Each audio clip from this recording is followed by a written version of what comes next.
Saudara Timnas Indonesia U23 melenggang ke final Piala AFF U23 2025 usai mengalahkan Thailand. Untuk ketiga kalinya Garuda Muda maju ke partai puncak. Indonesia dan Thailand bermain imbang 1-1 di waktu normal. Di babak perpanjangan waktu, skor tak berubah.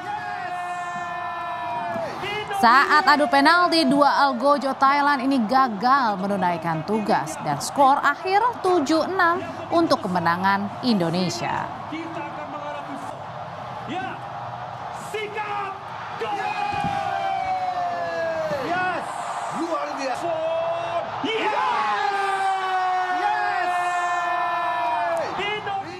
Timnas Indonesia U23 saudara mengalahkan Thailand secara dramatis lewat adu penalti. Meski Garuda Muda menang semalam, tapi apakah penampilan anak asuh Gerard van den Berg ini semakin membaik dari babak grup?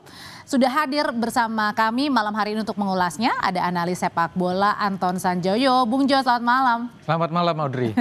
Bung Jo, nah kalau kita lihat statistik dari ASEAN United FC ini, Indonesia kan boleh dibilang menguasai lapangan dengan penguasaan bola sebesar 70% dibandingkan dengan Thailand yang mungkin sekitar 30%. Nah, tapi Indonesia ini lebih nampaknya ya sedikit mengirim ancaman ya ke Thailand begitu lewat tiga tendangan yang mengarah ke gawang Thailand. Nah, sementara untuk tim Thailand sendiri lebih banyak tendangan yang mengarah ke gawang lawan dengan 5 peluang. Nah, berbicara soal akurasi tembakan Karek Arel dan juga kawan-kawan nih yang juga lebih rendah dari Thailand. Nah, tapi kalau sebenarnya kita melihat secara garis besar dari data dan juga perbandingan pertandingan yang semalam ini, Bung Joy, apakah penampilan timnas kita ini semakin membaik? Kalau kita bicara penampilan sejak dari pertandingan pertama melawan Brunei Darussalam, sebetulnya ada tren ketika lawan Brunei itu karena lawannya Brunei menang sangat besar, seolah-olah sudah berada di puncak. Tapi kelihatan betul ketika menghadapi Filipina lalu menghadapi Malaysia, penampilannya flat bahkan cenderung menurun. Nah, kemarin itu menghadapi Thailand yang merupakan selalu menjadi lawan yang berat bagi Indonesia. Mau di kelompok umur, mau di senior, itu kelihatan betul sebetulnya Indonesia itu bermain jauh lebih bagus daripada 2 pertandingan sebelumnya. Melawan Filipina dan Malaysia. Tetapi memang dengan ball possession yang sampai 70%, mereka hanya bisa melesakkan kira-kira 3-4 shot on target. Dan itu menurut saya lebih karena pertama, Thailand bermain dengan sangat disiplin di lini belakang. Mereka tahu daya serang tim Indonesia sangat bagus dengan ball possession, dengan passing-passing pendek, tidak pernah ada yang dribble bola. Mereka nunggu di sekitar perimeter pertahanan, lalu menyerang dengan serangan-serangan balik. Dan itu sangat efektif. Yang kedua, ada beberapa formasi dari tim Indonesia yang berubah, yang membuat konstelasi di dalam tim agak kita jangan sampai ke sana dulu, Bung. Kita bahas satu-satu deh kalau gitu. Nah, Indonesia kan ini sempat tertinggal ya, tapi hingga akhirnya di menit-menit terakhir ini gol Jans Raven ini menjadi penyeimbang. Jadi satu sama begitu ya. Tapi pelatih Van den Berg ini memasukkan nama Muhammad Ferrari dan Brandon kemudian juga Cinnamon, dan ini bermain bukan pada posisinya tadi seperti Bung Joy melihat. Nah, ini sebenarnya sedang otak-atik apa nih Van den Berg pada Karena saat itu? Memang ada sejumlah pemain, terutama kalau kita bicara Arkan Fikri cedera, itu membuat pemain seperti Donitri yang harusnya ada di sayap kiri pertahanan, dia ada di posisi pemain nomor punggung 8. Dia ada di belakang striker. Jadi ada sedikit perubahan yang cukup mendasar di pertahanan dan sisi tengah. Ini yang membuat menurut saya apa yang sudah dibangun selama berminggu-minggu dalam pertandingan kemarin sedikit berubah, dan itu ada sedikit perubahan dalam cara mereka menyelesaikan serangan. Ini yang membuat shot on target tim Indonesia kemarin U23 itu tidak sebagus Thailand. Padahal mereka betul-betul menguasai, bahkan Thailand bertahan betul-betul di perimeter pertahanannya sendiri. Bahkan kemarin bermain di setengah lapangan sebetulnya. Cuma memang mereka bermain dengan sangat disiplin. Nah, ini yang tidak diantisipasi barangkali oleh Van den Berg karena Thailand ini biasanya bermainnya frontal juga. Tapi ketika menghadapi Indonesia dengan penguasaan bola yang sangat dominan, mereka tahu harus bertahan seperti apa, mereka tahu building up-nya untuk menyerang seperti apa dengan serangan balik. Tapi kalau misalnya kita menguasai 70% dan kemudian kita baru menit-menit akhir nih golnya ini bisa dibilang sebenarnya kecolongan atau kurang apa sebenarnya catatannya, Bu? Enggak, kalau menurut saya Thailand memang bermain dengan sangat cerdik. Mereka bisa mencuri gol awal, tapi dalam catatan saya mental pemain-pemain Indonesia sangat bagus. Karena mereka ketinggalan itu hampir 40 menit lebih ya, 50 menit lebih. Mereka baru bisa mencetak gol menit 83. Artinya mereka tidak putus asa untuk terus menggebrak. Dan akhirnya lahir gol meskipun dari bola mati ya awalnya, tapi menurut saya itu sudah sangat oke. Dan Jan Sraven yang menurut saya dalam penampilan lawan Filipina Malaysia tidak terlalu oke, kemarin menunjukkan lagi tajinya. Ini Bung, kita juga lihat nih final tahun ini kan akan menjadi ulangan lagi nih bagi partai final 2 tahun lalu. Saat itu timnas kita takluk dari Vietnam setelah kalah dalam adu penalti. Nah, pertanyaannya apakah performa timnas saat ini cukup untuk membalas kekalahan dari Vietnam? Tahan dulu ya Bung ya, nanti kita akan menjawab. Kita lihat dulu yang berikut ini.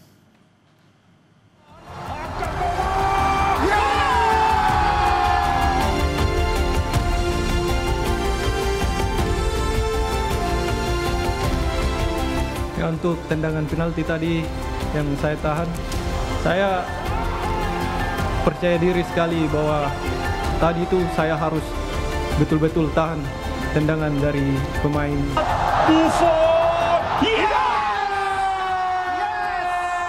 Menang karena penalti ya kita harus nikmati.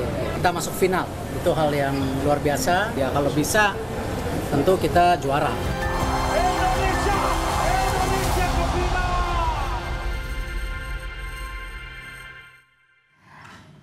Selain Bung Joy sudah hadir juga malam hari ini bersama kami ada mantan penyerang timnas Ilham Jaya Kesuma. Malam Mas Ilham. Selamat malam Mbak. Yang kita akan membahas juga nih sama-sama performa timnas yang tadi kemarin malam ini sudah mengalahkan Thailand. Besok Selasa akan ketemu Vietnam. Nah, pertanyaan pertama dulu, sebenarnya apa sih poin-poin penting catatan dari Mas Ilham sendiri terkait dengan performa kita tadi malam? Ya, pertama sih saya ucapkan selamat atas tim U23 sudah sampai ke final. Ini yang ketiga kalinya. Ya, mudah-mudahan kita bisa juara di tahun 2025 ya. Ini U23. Terus yang kedua, ya secara taktikal permainan sudah oke. Apa yang dibilang Bang Jo tadi. Pertandingan pertama lawan Brunei oke, Filipina, terus Malaysia dan Thailand memang agak sedikit penurunan. Memang yang saya lihat satu finishing. Finishing.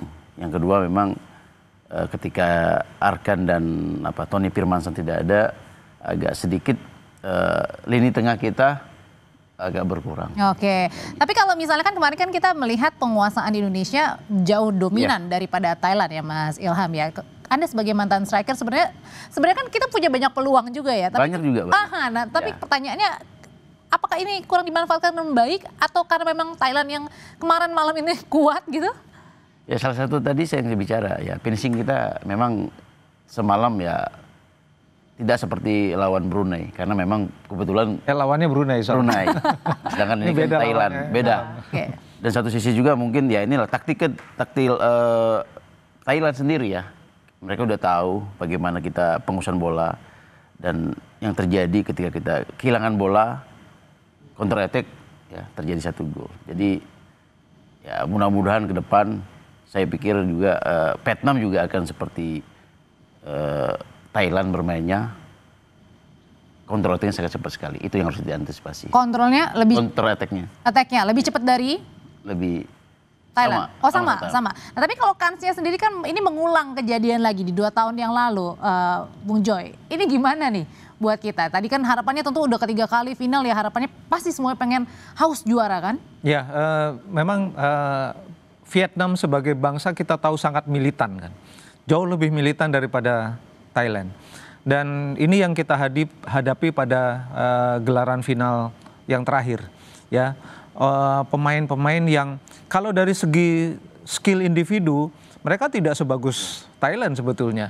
Tapi kalau daya juang nggak ada lawan Vietnam itu. Oleh sebab itu yang harus dipahami oleh pemain-pemain Indonesia ini berhadapan dengan pemain-pemain dengan karakter yang sangat keras.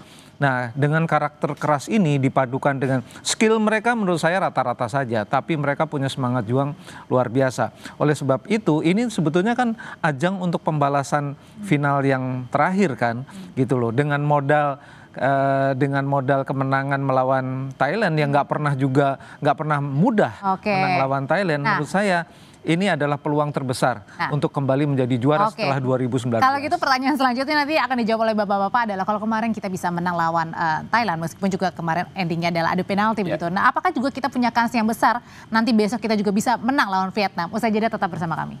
Bung Joy, Mas Ilham, kalau melihat kemarin kemenangan kita bisa melawan Thailand, kira-kira besok kans itu juga dimiliki nggak ketika kita berhadapan dengan Vietnam? Ya saya pikir kans itu pasti ada, Pak. Pertandingan bola pasti ada, apalagi kita di tuan rumah. Ya, untuk saya di juara itu ya saya rasa udah terakhir kan, Ilham udah final, mau apa lagi ya kan, harus juara. Apalagi bermain di sini, ya kan. Terus ya mungkin beban yang dari semifinal sama Thailand, ya mudah-mudahan lepas bermain seperti Brunei, cair.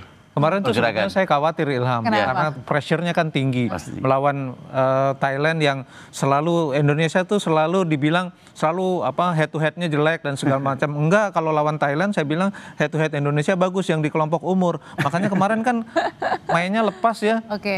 Menurut saya oke banget loh. Cuma memang ya itu tadi kembali finishing touch yang masih harus diperbaiki sama ketidakhadiran Arkan Fikri lalu Rahmat atau siapapun itu tidak boleh membuat daya gedor Indonesia berkurang, terutama ketika penyelesaian akhir ini yang saya kira dalam 1-2 hari ini pasti akan diselesaikan oleh Gerard van den Boer. Jadi artinya Selasa masih bisa ya untuk kemungkinan besar kita yang kali ini meraih juara.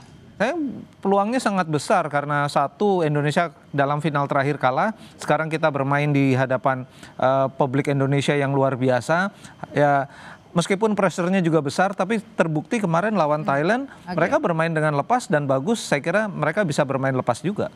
Tapi kemudian apa sebenarnya yang harus diwaspadai ketika nanti kita melawan Vietnam sebenarnya, Mas? Ya, yang tadi saya bicara, counter attack-nya. Counter attack-nya, bahaya sekali. Ketika kita bermain ball position, seperti kayak Thailand, bermain, ya asal jangan salah passing, early itu ya itu yang akan dimampaikan mereka. Karena mereka, saya tahu, dari pertandingan pertama, apalagi yang terakhir lawan Filipina, dia mampatkan sayap mereka dari dulu memang kencang sekali. Tapi kemudian catatan terakhir adalah pada saat kemarin kita penguasaannya tinggi, tapi kemudian finishing touch-nya kemudian kurang begitu. Ini harusnya diperbaiki segera ya oleh Van den Boer.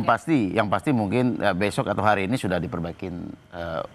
Karena nggak ada waktu lagi ya, udah ada faktor luck juga sih sebetulnya beberapa header dan tendangan kan kena mistar, kena gawang. Sebetulnya juga Thailand lucknya nggak begitu bagus juga, ada beberapa yang kena mistar juga kan gitu loh. Jadi ya ketenangan di jarak tembak, di ruang tembak, menurut saya Jens Raven kalau dia tetap bisa tenang, menurut saya seperti bermain ketika melawan Brunei lah gitu kira-kira. Itu kan dia main enjoy banget gitu loh. Dan akhirnya cetak gol banyak banget ya di sana. Nah itu kalau dia bermain enjoy saya kira dia bisa bikin gol lagi. Terima kasih Bung Joy untuk ulasannya. Mas Ilham kita lihat Selasa ya jam 8 malam juga ya besok ya.